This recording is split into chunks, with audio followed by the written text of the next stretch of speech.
엔지니어를 천대하고 정치적 당파성을 극대화하는 그런 문화적 유전자가 한국인들이 굉장히 경계해야 될 부분인 거죠. 이게 오늘 월스트리트저널의 이름들 일면 톱 기사가 테크 산업이 어마어마하게 여러분들 거대한 겁니다. 그런데 유럽이 차지하고 있는 비중이 아주 작다는 겁니다. 유럽이 차지하는 비중이 여기 보시게 되면은 미국이 전 세계 상위 50개의 기술기업 테크 기업에 차지하는 비중이 90개입니다. 90개. 시장 가치가 2.53 트릴리언이니까 2조 5,300입니까? 중국이 162개입니다. 어마어마하게 성장했죠. 유럽이 107개입니다. 107개. 이게 107개 맞습니까? 맞네요. 그만큼 이런 숫자가 작다는 거죠. 그러니까 규모가 작다는 겁니다. 50개 상위 테크 기업에서는 4개밖에 없는 겁니다. 큰 거대 기업이 적다는 겁니다.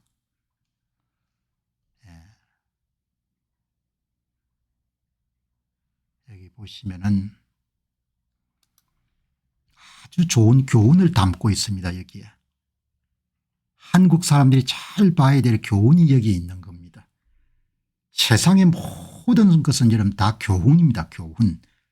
배우고자 하는 사람은 항상 배울 수가 있는 겁니다. 배우려 하지 않는 사람들은 항상 배울 수가 없는 겁니다. 여기 여러분들 오늘 이 기사입니다. 유럽의 사람들이 리스크 테이킹을 안 하려고 하는 겁니다. 위험을 감당하려고 안 하는 거죠. 그런 문화가 있다는 겁니다. 리스크 어벌스 비즈니스 칼처. 사업하는 사람은 리스크를 여러분들 안으려고 안 하는 겁니다. 그리고 규제가 복잡한 겁니다. 이건 안 되고 저건 안 되고. 그러니까 혁신을 그냥 숨통을 끊어버리는 겁니다. 이 중국인으로서 국적은 어딘지는 모르겠는데 베를린에서 AI 기업을 창업한 한씨라는 사람입니다. 그런데 미국으로 옮겨야겠다 이렇게 이야기한 겁니다. 여기에 독일에서 AI에 관해서 이야기할 때 맨 처음 나오는 토픽이 윤리와 규제다. 이렇게 이야기하는 겁니다.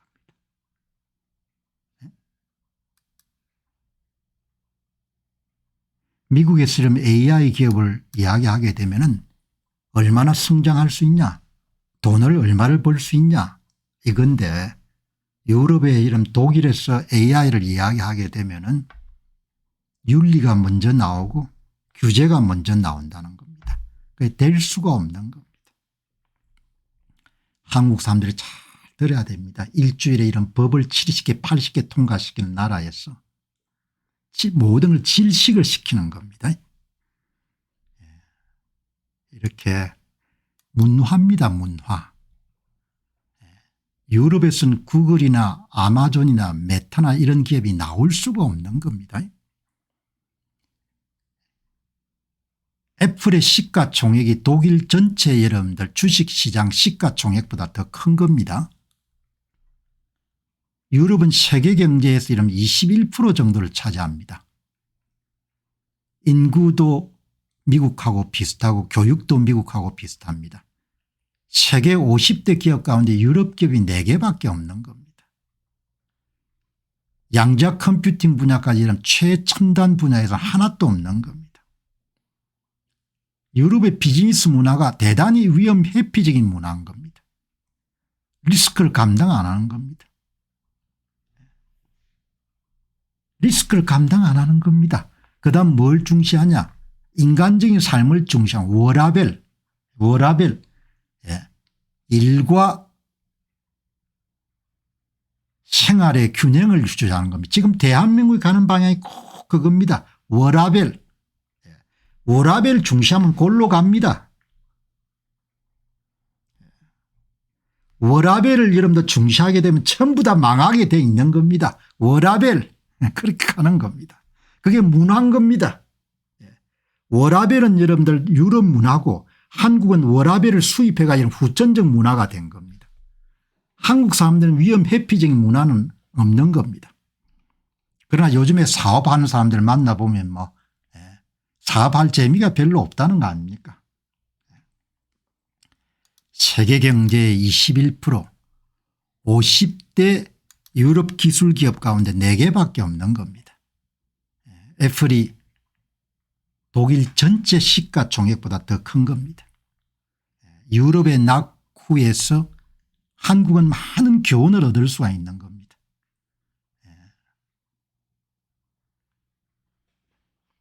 그럼 유럽 사람들이 어떻게 하냐? 일을 그렇게 사랑하지 않습니다. 런던 금융가의 팝, 그냥 괜찮은 여름 술집이죠. 목요일 오후 2시면 사람이 버글버글 한답니다. 이런 사회를 한국 사람들이 만들겠다는 건 한국 정신이 4.5일제 확실히 망할 겁니다. 한국이 4.5일제를 도입하게 되면은 확실히 망할 겁니다. 유럽이 하고 있는 방식이니까.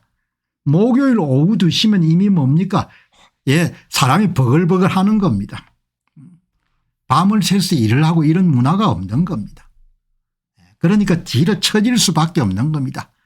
한국을 확실하게 이런 골로 가게 만들면 4.5일제를 만들고 더 나아가 4일제 정도 만들면 그냥 가는 겁니다.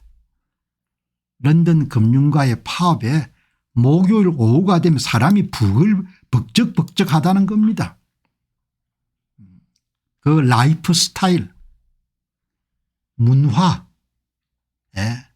그냥 적당히 놀고 살자 이런 문화인 겁니다. 그러니까 안 되는 거죠. 한국 사회가 이런들 주 52시간 제도 이어가지고 주 4.5일제 도입 한번 해보시기 바랍니다. 완전히 테크 기업들은 골로 갈 겁니다. 사람들 정신 못 차리면은 그냥 런던에 있는 여러분들 팝들 술집들이 목요일 날 오후 2시가 되면 뭡니까? 그냥 사람들이 부글부글 하다는 겁니다. 4.5일제 이런 거니까. 이렇게 여러분들 지금 돌아가는데 유럽 사람들의 삶의 질을 강조하니까 워라밸을 중시하니까 기업가적 리스크 테이킹을 안 하려고 하니까 과감한 야망 네이키드 앰비션을 갖는 것을 죄악시하니까 기업 계속 키우면 뭐하냐. 죽고 나면 그만인데 적당하게 여러분들 한 50억에서 100억 달러 정도 기업 정도 키우는 것이 우리 목표다. 우리 소원이다. 이렇게 되니까 게임이 안 되는 겁니다. 그래서 여러분들 미국하고 한국이 미국하고 유럽이 격차가 벌어질 수밖에 없는 겁니다. 문화는 매우 질깁니다. 어마어마하게 질깁니다. 외부 요인으로 일시적으로 다른 방향을 향할 수 있지만 이것은 종종 표면적 변화에 그치고 맙니다. 한국의 앞날에도 시사하는 바가 매우 큽니다. 이리 오너라 이리 오너라. 한국의 양반 문화 여러분 그런 거 지금 안 봅니까? 대한민국 국회의 대부분은 변호사들인 겁니다. 돈을 버는데 전혀 기여하지 못한 사람이 변호사인 겁니다. 돈을 나누는 일이지 않습니까? 돈을 만드는 데는 엔지니어가 기여하는 겁니다. 이리 오너라 이리 오너라 그건 겁니다. 문화는 매우 질깁니다. 고도성장 시기에 그 문화가 바뀐 것처럼 보였는데 지금 보니까 전부 다 뭐죠? 순식간에 원래 상태로 돌아가는 겁니다. 공무원들도 기술직을 엄청나게 천대하죠. 잘 사는 길은 어마어마하게 이름 간단한 겁니다. 산업공상 가지고 이름 잘 살 수가 없습니다. 워라밸 가지고 이름 잘 살 수가 없습니다. 과거사를 가지고 대략적으로 싸워도 이러면 잘 살 수가 없는 겁니다. 우리가 누군데 폼 잡아봐야 여러분들 금세금세 세상이 바뀌니까 지금 여러분 삼성전자하고 TSMC 대만 반도체 격차 보시기 바랍니다. 삼성전자 문제가 아닙니다. 삼성전자가 문제 아니고 대한민국의 문제인 겁니다.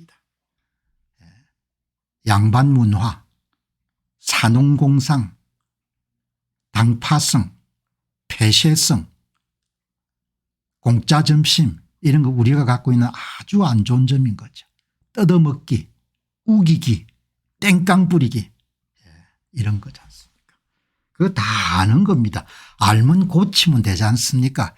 나라 돈 뜯어먹기, 땡깡 부리기, 떼굴떼굴 굴르기, 고함치기, 우기기. 그게 여러분들 우리 피에 있는 겁니다. 피 안에. 끼리끼리 뭉쳐가 여러분들 뭡니까 괴롭히기 이런 거 다 우리 안에 있는 겁니다. 아니까 알면 고치면 되는 겁니다. 못 고치겠다 그러면 막 나중에 가는 거죠. 그래서 오늘 여러분 유럽 이야기지만 유럽 이야기에 그치는 것이 아니고 문화는 매우 질깁니다. 자, 여러분 사회 분위기나 문화를 고쳐야 되는 거죠. 오늘 여러분들 실리콘밸리에 또다시 사람들이 모인다는 그런 기사가 났는데 이것도 문화가 가지고 있는 위력이라는 것이 얼마나 대단한 건지 그걸 보여주는 거죠. 오늘 이 월스트리트저널을 보게 되면 두 번째 기사가 텍사스의 주도가 오스틴입니다. 텍사스는 미국에서도 가장 여러분들 경제력이 막강한 그런 주죠. 플라이드도 강하고 론스타지 않습니까? 텍사스 깃발이 론스타입니다. 가장 큰 도시는 휴스턴, 두 번째는 달라스, 그런데 주도가 오스틴이죠. 미국은 정치 권력과 경제 권력을 분리하기 위해서 되게 정치 활동 도시하고 그다음에 경제가 번성한 도시를 되게 분리하죠. 뉴욕과 워싱턴 DC처럼 거죠. 가장 경제활동이 번영한 곳이 텍사스의 휴스턴이지만 또 달라스지만 주의 이름 캡탈은 오스틴이지 않습니까? 여기 보니까 오늘 이 오스틴의 테크 허브지로서 오스틴의 그런 왕자가 곧 끝이 날 것 같다 이런 기사가 난 겁니다. 그래서 제가 이제 오늘 여러분 보시면은 텍사스입니다. 론스타. 여기가 여러분이 이 가장 큰 도시인 휴스턴. 그다음에 위에 칼리지 스테이션은 아주 큰 그런 주립대학인 텍사스 A&M이 있는 학대입니다. 그다음 좀 더 올라가면 여기에 달라스가 있고 옆으로 가게 되면 샌앤토니오가 있고 그다음 그 위에 이제 오스틴이라는 데가 있죠. 그다음에 이제 엘파소 이렇게 돼 있는데 이 오스틴이 그동안 여러분들 새로운 기술 허브지로서 굉장히 많은 인기를 끌었습니다. 인기를 끌었는데 오늘 여러분 이 보도는 오스틴의 이제 좀 인기가 시들해졌다는 이야기인 겁니다. 오스틴의 인기가. 그래서 제가 이제 오스틴의 인기가 왜 시들해졌냐 이렇게 보니까 오스틴이 처음에 기대한 것처럼 그렇게 엔지니어들에게 야망을 촉진하고 이런 종류의 그런 매력을 제공하지 못하는 장소 같아요. 그 내용을 여러분들 오늘 이 기사가 실은 겁니다. 그래서 이 문화적인 배경이나 이런 부분을 뭐 예를 들면 뉴욕이라든지 그다음에 또 샌프란시스코나 실리콘밸리처럼 그런 여러분들 전통을 자랑하는 그런 일종의 스타트업이라든지 이런 기술기업의 생태계를 형성하는 그런 부분에 텍사스가 조금 느리거든요. 지금은 좀 많이 바뀌었을지 모르겠는데 그래서 여러분들 이 기사를 보니까 오스틴은 텍사스의 주도인, 낮은 세금과 저렴한 생활비, 높은 질의 삶의 질을 앞세워서 테슬라라든지 오라클이라든지 휴레패커드라든지 이런 기업들의 본사를 유인하는 데 성공했는데, 그런데 2024년 시그널 파이어 보고서에 따르면 오스틴의 빅테크 고용이 1.6% 줄고 스타트업 고용도 4.9% 감소하고, 그동안 오스틴에 몰렸던 기술 인재가 뉴욕이라는 샌프란시스코 등 해안 도시로 되돌아가고 있다. 그 중요한 이유는 이제 재택근무가 대부분 폐지가 되는 그런 것도 있지만, 문화적으로 테크 기업들이 굉장히 매력을 가질 만한 부분을 제공하는 데 실패한 거죠. 그런 부분이 굉장히 큰 요인이네요. 사무실 복귀 정책도 중요하지만 제가 가장 관심 있게 본 것은 기술 생태계 미성숙. 오스틴은 샌프란시스코 인근의 실리콘밸리처럼 밀도 높은 인재 네트워크나 벤처 캐피털 생태계를 구축하지 못했고, 스타트업의 성공 사례가 부족해서 신규 허브라는 기대가 실현되지 않았다. 그러니까 얼마 전에 소개해드렸던 샌프란시스코 도시 내에 공실률이 감소하고 이런 부분하고 연관이 되겠죠. 클러스터라고 이렇게 이야기하지 않습니까? 거기에 사람들이 밀집이 되면은 그 사이에 사람들 사이에 정보도 유통이 되고 서로서로 자극도 되고 신화 창조에 대한 그런 욕망도 분출하고 이런 게 별로 없는 겁니다. 그리고 여름은 덥고 겨울은 춥고 이런 부분들도 기후로 따지게 되면은 샌프란시스코 이런 데는 진짜 이상적인 데죠. 민주당이 집권해서 조금 도시가 이렇게 문제가 많지만, 이제 그러니까 이 부분에 불만을 느꼈으니까 오라클이 본사를 오스틴에서 내시빌 테네시로 옮기고, 그다음에 여러분들 제가 굉장히 관심 있게 본 것은 일부 기술 엔지니어는 텍사스 오스틴의 야망 부족 문화와 열악한 날씨를 이유로 캘리포니아로 회귀하고 있습니다. 한 기술자는 오스틴은 야망이 죽는 곳입니다, 이렇게 이야기하죠. 그냥 웃고 넘어갈 수 있을지 모르겠지만 저는 굉장히 심각하게 본 겁니다. 문화적인 그런 유전자가 어마어마하게 중요한 거죠, 그 동네에. 그래서 일단 텍사스 오스틴이 생활비도 싸고, 그러니까 사람은 유인했는데 그 사람을 잡아놓는, 오스틴은 야망이 죽는 곳입니다. 대한민국이 야망을 여러분들 부추기는 나라가 돼야 되는데 야망이 죽는 곳입니다. 한 사업가가 그렇게 하지 않습니까?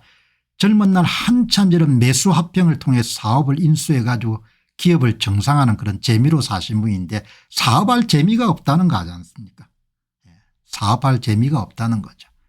직원들이 여러분들 법정에 나가 가지고 자기 회사 사장을 공격하고 하는 그런 걸 보고 학을 뗐다는 겁니다. 여기에서 사업할 가치가 없다고 본 겁니다. 아주 저는 그것을 여러분들 주의 깊게 들었습니다. 자기 회사 이름 CEO가 노동법 관련 때문에 법정에 섰는데 직원들이 가가지고 뭐죠, 사장님을 변호해 줘야 될 건데 그렇지 않더라는 겁니다. 물론 뭐 내부적으로 또 다른 사연이 있을지 모르겠는데 사업할 재미가 없는 겁니다. 사업할 재미가. 누굴 위해 사업해야 되냐 이야기죠. 그런 생각을 가진 사업가가 많은 겁니다. 이게 똑같은 겁니다. 오스틴은 야망이 죽은 곳이다, 욕망이 죽은 곳이다, 이렇게 된 겁니다. 오스틴이 야망이 죽는 곳입니다. 이게 문화라는 게 그렇게 중요한 겁니다. 한번 해보자, 으쌰 이런 게 없는 겁니다. 그래서 이제 많은 사람들이 해안도시로 몰려가는 그런 상황을 여러분들 잘 이렇게 묘사를 했네요. 그러니까 미국은 여러분들 참 흥미로운 나라인 게 50개 나라가 모인 거지 않습니까? 세금도 경쟁하고 투자 유치도 경쟁하고 전부 다 경쟁하지 않습니까? 그래서 일단 텍사스가 우위에 섰는데 이제 그걸 유지를 하는데 쉽지가 않다는 거죠. 그러니까 뉴욕이나 샌프란시스코 쪽으로 계속 사람이 빠져나가고 동시에 이제 특히 전혀 예상치 못하게 AI 혁명이 여러분들 실리콘밸리 중심으로 해서 이런 폭발을 해 놓으니까 지리적 근접성은 지금도 중요하거든요. 아무리 재택근무 이렇게 하더라도 사람이 사람끼리 만나가지고 정보도 교류하고 자극도 받고 이런 문화가 이제 형성이 안 되는 겁니다. 그러니까 이제 밀리게 되는 거죠. 이 보시면 오스틴은 실리콘밸리에 깊이 배어 있는 혁신과 다양성 문화와 경쟁할 수 없는 겁니다. 좌파 교육감 후보들은 꿈을 꾸지 않습니까? 학생들을 편하게 해주기 위해 가지고 시험을 치지 말자, 평가를 하지 말자, 서열을 매기지 말자 그렇게 이야기하지 않습니까? 여기 보시기 바랍니다. 미국의 이런 50개 주 모든 도시가 경쟁을 하지 않습니까? 더 공장을 유치하고 세상 만사의 모든 것은 경쟁이지 않습니까? 그래서 아주 걸출한 사회 철학자였던 여러분들 프리드리히 폰 하이에크 교수는 경쟁은 발견적 절차다 이야기하지 않습니까? 경쟁이 있어야 세상의 모든 상품과 서비스와 이론이 발견되는 거예요. 디스커버리. 그러니까 무식하면 대책이 없는 겁니다. 한마디로 무식하면은. 경쟁이 있어야 모든 것이 발견이 되는 겁니다. 상품도 발견되고 서비스도 발견되고 이론도 발견되고 전부 다 이런 경쟁이 있어야 되는 겁니다. 경쟁이 한편은 피곤하지만 경쟁이 사람들의 정신력을 여러분 고양시키지 않습니까? 아이들을 편안하게 해주기 위해서 경쟁을 없애야 됐다. 시험을 없애야겠다. 이래서 골로 가는 겁니다. 오스틴하고 이런 실리콘밸리와 뉴욕이 경쟁을 해가지고 밀리지 않습니까? 그러니까 얼마나 흥미로운 사례입니까? 원래 텍사스의 오스틴은 법인세가 굉장히 낮고 소득세도 낮을 겁니다. 텍사스는 재산세가 좀 높던 데죠. 아마 주정부의 이런 소득세도 굉장히 낮을 겁니다. 그리고 뭐 여전히 지금도 여러분들 북부에 있던 그런 기업들이 다 선벨트 남쪽으로 많이 이동하지만 테크 기업에 관한 이번 기사는 굉장히 시사적입니다. 여러분들 저도 영어 공부한 지가 오래돼가 한번 보시기 바랍니다.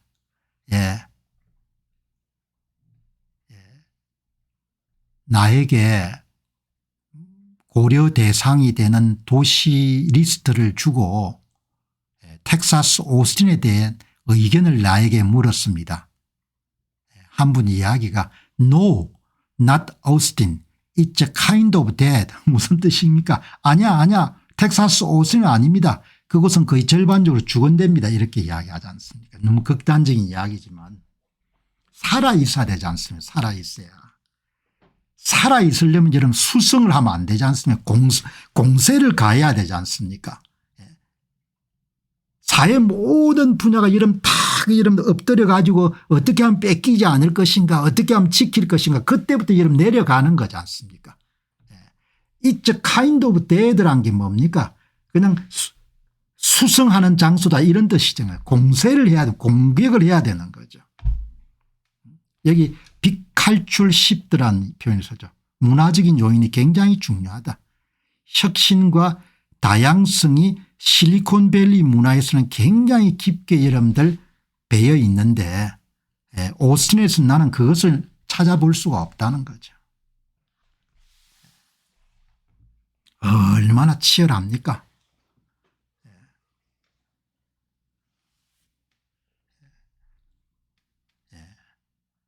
그걸 발견할 수가 없다는 거죠. 살아있어야 되는 거죠. 살아있는 건 수성하려고 하면 살아있을 수가 없는 거죠. 이제 AI 혁명이 저런 실리콘밸리에서 이렇게 인재를 끌어모으고 이런 상황이 예상치 못한 상황이 벌어졌기 때문에 더 이제 인재 유출이 좀 과소화되는 것 같다. 이런 이야기를 오늘 우리가 한번 나누어 볼 수 있겠네요. 여기 이제 보시면은 또 참 흥미로운 이런 대목이 있네요. AI 열풍을 타기를 원하는 사람이나 진정으로 야망이 있는 사람들 그리고 큰 회사를 만들기를 원하는 사람들은 해안도시에 더 매력을 느낍니다.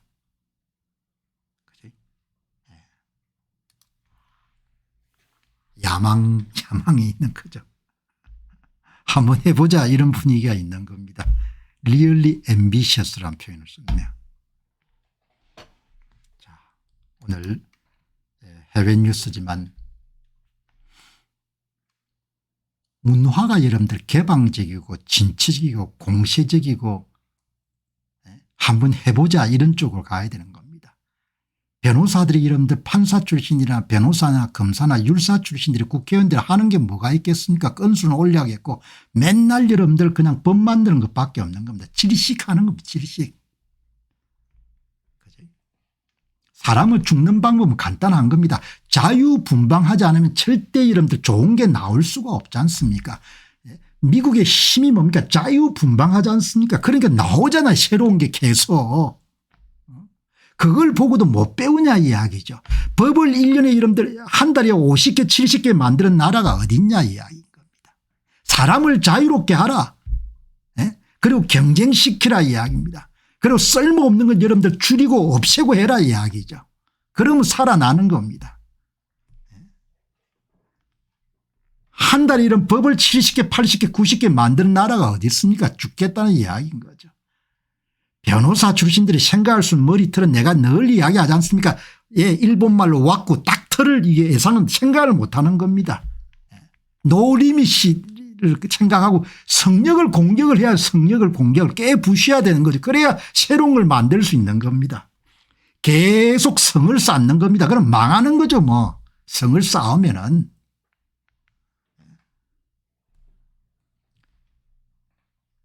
법하는 사람들은 있는 부를 나누어 갖는 게임을 하는 사람이 부를 새롭게 못 만들지 않습니까? 대한민국 변호사가 부를 어떻게 만듭니까? 대한민국 대법관들이 부를 어떻게 만듭니까? 부는 포지티브 게임이라는 것은 사업가들이 할 수 있는 거지 않습니까?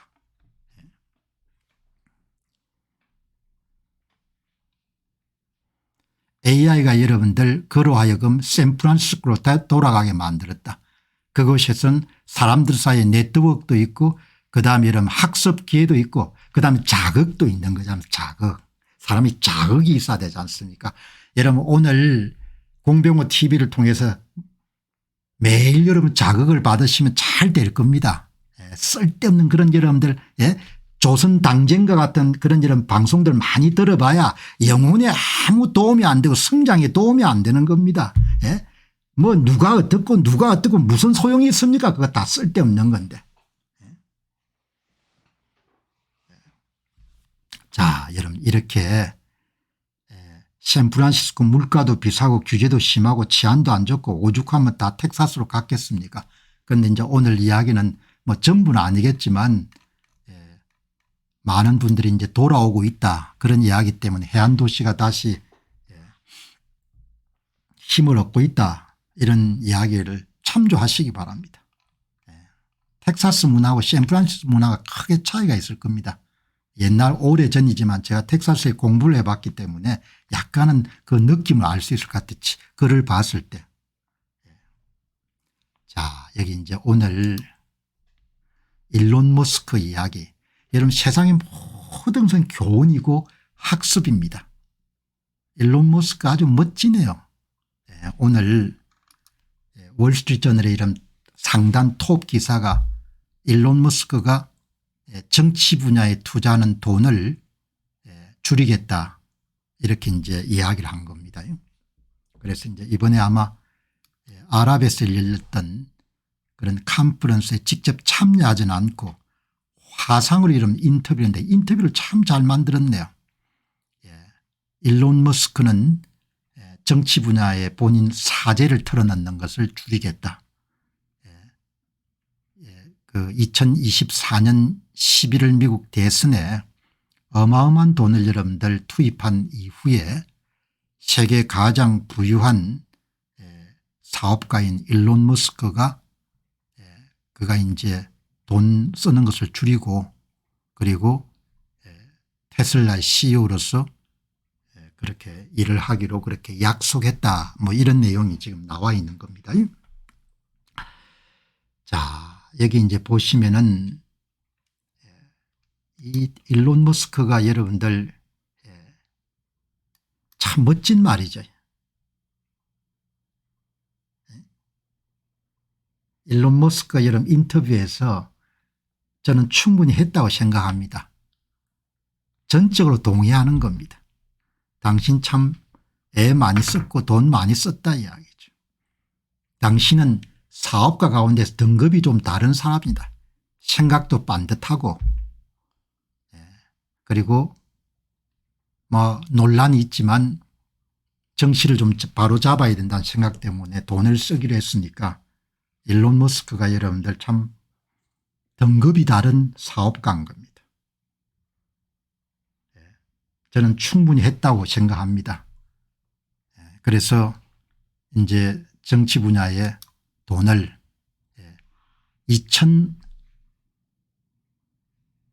2억 5천만 달러 썼네요. 2억 5천만 달러. 엄청난 돈이죠. 2억 5천만 달러 정도를 투입했고 한 3억 달러 정도 투입했다 이런 이야기던데 2억 5천만 달러. 이제 저는 할 만큼 했다고 생각합니다. 저는 충분히 했다고 생각합니다. 그래서 앞으로 정치 지출 측면에서 훨씬 더 적게 돈을 쓸 것이고 앞으로 정치 분야에 돈을 지출해야 될 이유가 있으면은 앞으로도 돈을 쓰겠지만 현재로서 그런 이유를 마땅히 제가 볼 수 없기 때문에 돈을 이제 앞으로 쓰지 않겠습니다. 저는 충분히 제가 해야 될 일을 충분히 했다고 생각합니다. 어마어마한 멋진 말이죠. 영어 표현 한번 보시겠습니다. I think I've done enough. 공박사에 왜 요즘 선거 문제 안 다뤄요? 저는 충분히 했다고 생각합니다. 이 이야기는 그거하고 똑같은 겁니다. 여기 이런 영어 표현을 쓰게 되면은 내가 충분히 했다고 생각하는 겁니다. 충분히 했다고 생각하는 겁니다.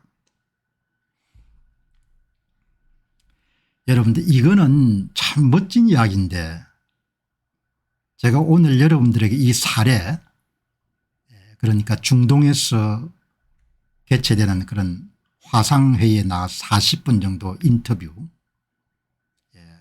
아주 알차게 나중에 한번 살펴보겠습니다. 그런 내용을 제가 다루는 중요한 이유는 사람은 여러분 살아가면서 외도를 할 때가 있습니다. 뭐 이렇게 남녀 사이 외도가 아니고 자기가 하고 있던 분야에서 예를 들면 이번에 일론 머스크처럼 사업을 하다가 뭐 자의반 타의반으로 정치에 뛰어들 수도 있는 겁니다. 정치에 그런 상황이 발생할 수가 있죠. 뭐 자기 마음대로 그게 인생을 살아갈 수 있는 건 아니지 않습니까? 살아가면서 이렇게 뭐 직업적으로 자신에게 익숙하지 않는 그런 길을 갈 때 외도를 할 때가 있는데 외도를 끝내야겠다고 생각하는 그런 순간이 있는 겁니다. 그때 아주 잘해야 되는 거죠. 그때 지지부진하면 안 되는 겁니다. 직업적으로 본인과 익숙하지 않는 그런 길을 한시적으로 여러분들 관여하기 시작했을 때 그 관여 정도를 마무리해야 될 때 그때 그 사람이 여러분들 내공이 많이 드러나지 않습니까? 과감하게 접고 다시 본업으로 복귀를 해야 되는 거죠. 사람은 모든 일을 잘할 수가 없는 것이고 내가 잘할 수 있는 분야가 원래 해오던 분야지 않습니까? 원래 해오던 분야에서 여러분들 일가를 이룬 사람들은 이런 질문에 대해서 분명한 자기 답을 갖고 있는 거죠. 나는 누구인가, 자기 정체성에 대해서. 일론 머스크는 정치인이 될 수 없는 거죠. 물론 일론 머스크가 남아프리카 공화국 출신이 아니고 미 합중국 출신이었으면 대통령을 한번 노릴 만큼 충분한 이런 능력을 갖고 있는 사람이죠. 그러나 뭐 운명적으로 남아프리카 공화국에서 17세까지 태어나 살았으니까 대통령은 될 수 없는 것이고, 그렇다고 뭐 일론 머스크가 여러분들이 임명직을 맡아야 될 이유도 없는 것이고, 그리고 너무나 이런 귀한 재능을 정치 분야에 이런 투입할 필요가 없지 않습니까? 정치는 통제할 수 없는 영역이 많은 거고, 그리고 항상 정치는 적을 만들 수밖에 없는 것이고, 사업가는 어마어마하게 좋은 상품을 만들게 되면 99%의 찬성을 얻을 수 있지만 정치는 항상 51대 49로 나눠지는 것이고, 그러니까 과감하게 접고 여러분들 본업으로 들어가야 되는 겁니다. 역시 일론 머스크가 대단하다 이야기죠. 자기 정체성이 확실한, 그리고 일론 머스크 같은 사람이 미국 정치에 뛰어들어서는 안 되는 너무나 귀한 자원이니까. 그러니까 역시 대단한 인물이구나. 질질 끌지 않고 칼같이 자르는 겁니다. 떠날 때는 말없이 이렇게 여러분들 딱 정리해야 되는 겁니다. 이거는 우리에게 주는 메시지가 굉장히 여러분 큰 겁니다. 살아가면서 여러분들 길을 벗어났을 때 다시 원대 복귀를 할 때 본인이 갖고 있는 여러분들 그 사람의 성품이라는 게 모든 게 다 드러나는 거죠. 칼같이 정리하고 좀 돌아가야 되는 겁니다.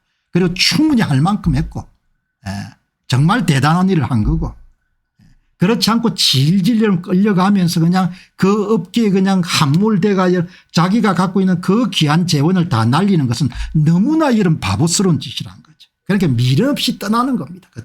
그때 사람이 여러분들 드러나는 거죠. 할 만큼 한 겁니다. 뭐 아주 멋진 말입니다. 전 충분히 했다고 생각합니다. 이제 남은 것은 테슬라 주가가 오르는 일만 남았겠네. 그렇게 정리를 하시면 좋을 것 같습니다. 자, 여러분 이 보면은 서방 국가들이 이제 이스라엘을 막 공격하는 겁니다. 영국, 프랑스, 캐나다, 뭐 미국은 거기에 이런 관여를 안 했습니다. 참 가슴 아픈 일이죠. 이스라엘 가자 재점령 작전이 시작이 됐지 않습니까? 월요일 날 더 공격할 수 있는 게 남아있지 않을 정도로 파괴가 된 거죠. 철근 콘크리트 구조물만 여러분 해체하는데 7년 8년이 걸려야 되지 않습니까? 전부가 초토화가 된 겁니다. 여기 보시게 되면은 여러분들이 이렇게 전부가 이런 파괴가 된 겁니다. 이렇게. 여기서 어떻게 살겠습니까? 이게 제가 팔레스타인 눈물이라는 제목으로 일요일 월요일 다 방송을 한 겁니다. 이렇게 된 겁니다. 사회가. 그러나 결국은 가자 지역에 거주하는 팔레스타인들이 책임을 질 수밖에 없는 겁니다. 왜냐하면 선거를 통해서 하마스를 선택했기 때문에. 이게 어떻게 살 겁니까? 이게 어떻게 살겠냐고요. 부산시의 50% 남구하고 해운대구를 합친 지역인데 여기에 폭탄이 이런 뭡니까? 1인당 36kg 8만 톤을 이런 퍼부은 겁니다. 그래도 하마스가 없어지지 않은 겁니다. 전체 구조물의 30에서 34% 남았지만 성한 곳은 거의 없는 겁니다. 폐기물만 5,000톤 정도를 좀 없애야 되는 겁니다. 잔해물 제거에 21년 정도가 소요가 되는 겁니다. 이번에 하마스를 완전히 뿌리 뽑아야겠다. 이대로는 우리가 갈 수가 없다. 그래서 이스라엘의 가자 재점령 작전을 개시한 겁니다. 서방 선진국들이 결사 반대하는 데도 불구하고 기도원의 전차. 여기에 대해서 오늘 방송 보시는 분들이 제각각 의견이 다를 겁니다. 논평하는 사람하고 여기 보시기 바랍니다. 아랍연맹, 가자 유혈 사태의 종식을 위해서 국제사회가 압박을 해야 된다. 이스라엘은 압박에 굴복하겠습니까? 이란 국제사회가 이스라엘 레바논 공격을 중단시켜야 된다. 영국, 프랑스, 캐나다가 이런데 이게 5월 20일 기사입니다. 이스라엘 가자 공시에 강력 규탄하다. 여기서 여러분 휴전해야 된다는 이야기지 않습니까? 여러분 같으면 생각이 어떻습니까? 휴전을 이 상태에서 해가지고 또 여러분들 미사일 공격을 할 건데 그러면 이스라엘 사람들이 다시 아이언둠이나 이런 걸 통해 여러분들 다시 여러분들 폭탄을 막아야 될 건데 마침 여러분 이스라엘 정부 초청으로 한국경제신문 기자가 여러분 초청을 받아 가지고 예루살렘이나 이런 데를 방문했네요. 텔아비브하고. 여기 핵심이 있네요. 언제까지 아이언둠 믿고 살아야 되냐.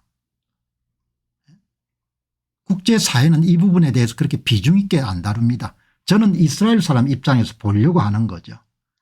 물론 뭐 구약시대 역사나 1948년도 이스라엘 사람들 그런 거를 다 접어두더라도 하마스가 계속해서 여러분들 폭탄을 터뜨릴 수 있는 그런 체제를 가지고 어떻게 여러분들 가겠습니까?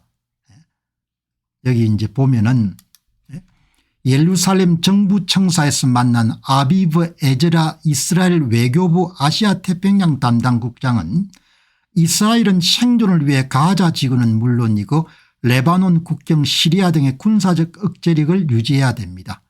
아이언둠에 의존한 비정상적 현실을 더 이상 정상으로 받아들일 수가 없습니다.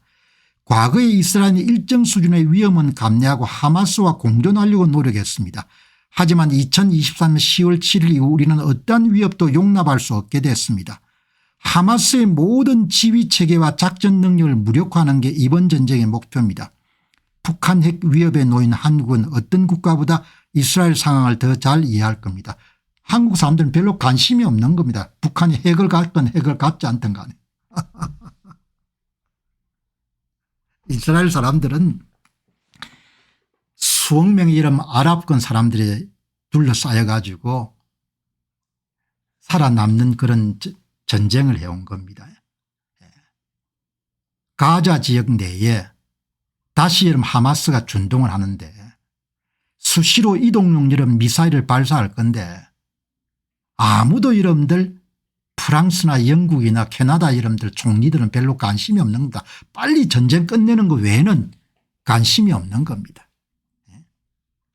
그러니까 다 자기가 알아서 해야 될 일이지 남은 여기 보시기 바랍니다. 이 편한 사람들 키어 스타머 영국 총리, 에마뉴엘 마크롱 프랑스 대통령, 마크 카니 캐나다 총리는 공동 성명을 통해 이스라엘이 군사행동을 멈추지 않으면 가만히 있지 않겠다.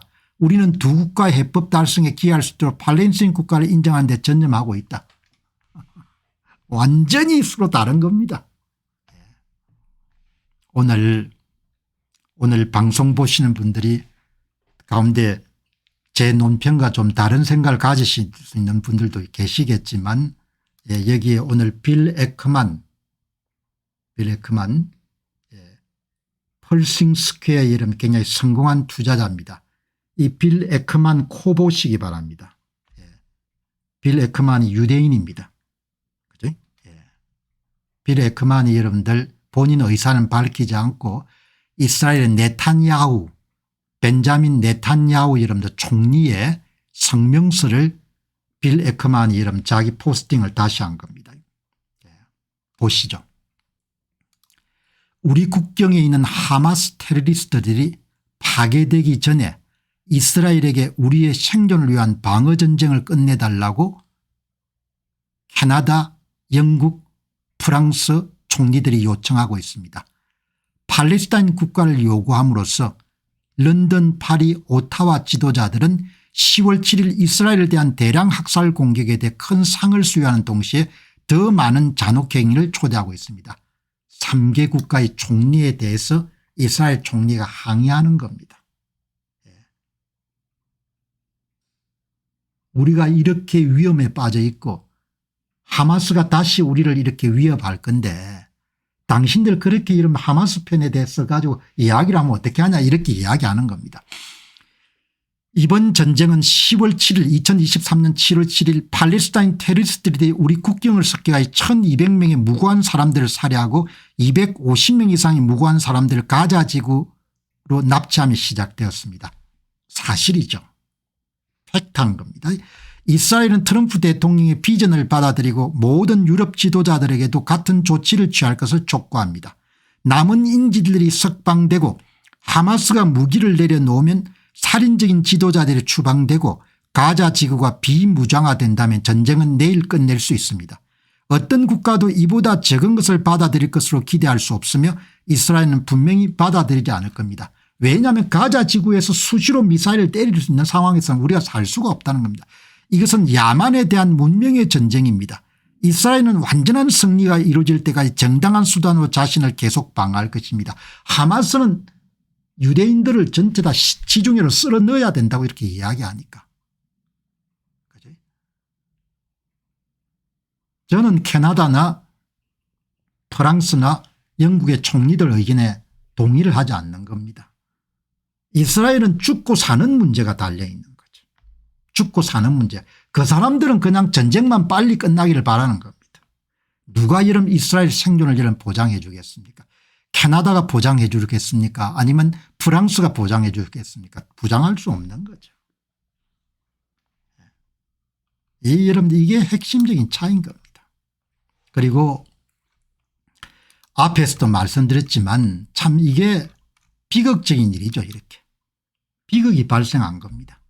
그러나 냉정하게 한번 봅시다. 이 비극이 이렇게 이런 발생해 가지고 그냥 국토가 초토화돼서 이런 가자 지구 사람들이 그냥 죽기로 이렇게 어마어마한 고생을 하게 된 겁니다. 이렇게 어마어마한 고생을. 그럼 이걸 누가 만들었냐 이야기죠. 누가 만들었냐 하면은 결국은 여러분들 팔레스타인 사람들이 하마스를 선택한 겁니다. 하마스를. 딴 거 아니고 하마스를 그 사람들이 선택을 한 거지 않습니까? 하마스를 이런 정치 집단 중에 여러분들 제일 집단으로 선택한 겁니다. 2006년도 1월 달에 팔레스타인 입법 선거에서 44.45% 대 41.43%로 파타 정당이 비해가지고 하마스가 여러분들 이긴 겁니다. 그다음에 여러분 하마스가 쿠데타를 통해 가지고 파타를 쫓아낸 겁니다. 선거를 통해 권력을 얻은 겁니다. 그래서 지금 선거란 것이 이렇게 중요한 겁니다. 그 선거가 망가지게 되면 나라가 망하는 겁니다. 한국 사람들은 별로 생각이 없을 겁니다. 모든 것은 우리한테 좀 교훈이 있는 겁니다. 하마스가 권력을 어떻게 이런 장악했냐. 이스라엘 하마스를 권력을 줬냐. 그게 아닌 겁니다. 가자 지역에 200만 명의 여러분들 팔레스타인 가운데 성인들이 44.45%로 일당을 만들어준 겁니다. 일당을. 그 사람들이 이러면 결국은 모든 국토를 초토화시켜버린 겁니다.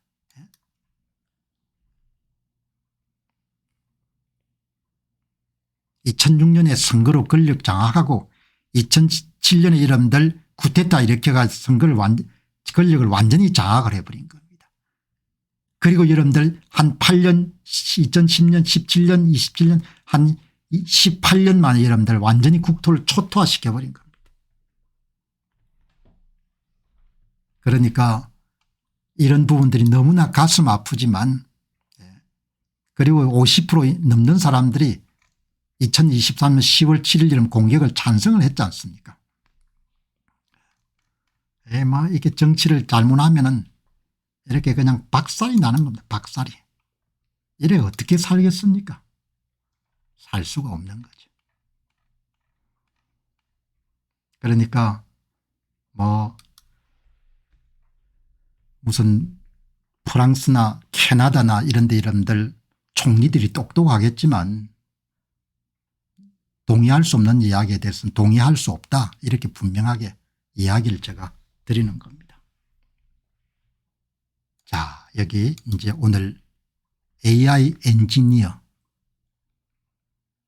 그 여름 어렵게 컴퓨터 공학과 공부를 해가지고 취업을 못하는 그런 이야기들이 여러 번 제가 소개해 줬지 않습니까? 이 AI 분야에서 특히 코딩, 소프트웨어